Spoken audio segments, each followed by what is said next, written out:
வந்துருமான்னு சகல பாடினாக்க நான் சகல பாடி ஆயிடுவேன். என்ன போட்டு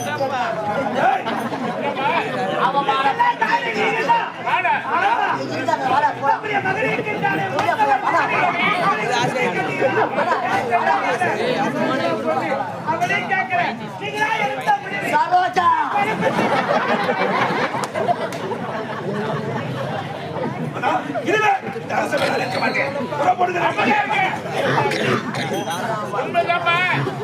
நீ சொல்வது முற்றிட உண்மை.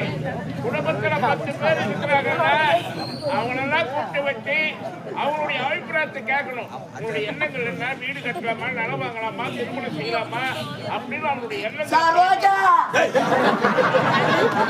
மனுஷ முடிவெடுத்தா அந்த குடும்பம் என்ன நிலைமை என்பதை நான் புரிஞ்சுக்கிட்டேன். அமைச்சர் அவர்களை நான் செய்தேன் மணிமுடி சூட்ட வேண்டும் நான் சொன்ன ஒரு வார்த்தைக்காக ஒன்றுடைய மனம் புண்பட்டிருந்தால் மக்கள் முன்னணியில் நானே மன்னிப்பு கேட்க கூடாது. பிள்ளைகள் பேசியதே நான் அப்பொழுதே மறந்துவிட்டேன்.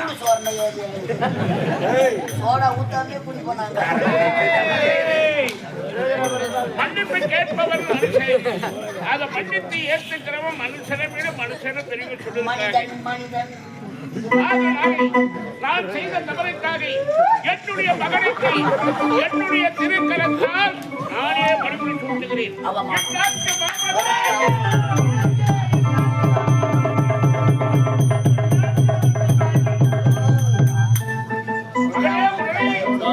சிறப்பான ஆட்சி புரிய வேண்டும் அப்பா. தாய் தந்தையின் கடமை முடிந்தது, இன்னொரு கடமை தலைக்கு மேல் காத்திருக்கிறது. என்ன கடமை அப்பா? நாட்டு மக்களும் நோய் நொடி இல்லாமல் ஆரோக்கியமாக வாழ வேண்டும். அதனால் காசிக்கு வருவதாக நான் வேண்டியிருக்கிறேன்ப்பா. பரவாயில்லையா? புறப்படுகிறப்பா, தாமதமாகிவிட்டது. சென்று பாதை யாத்திரையாக சென்று வருகிறேன். காசிக்கு போகிறேனப்பா, நடந்தே வருவதாக வேண்டுதல். அப்ப சீக்கிரம் போறேங்க.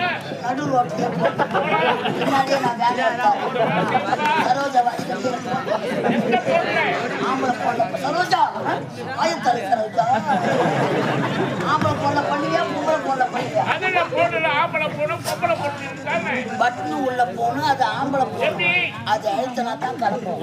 ஆனா பொம்பளை போன அப்படி கிடையாது, அதை தச்சு போகணும்.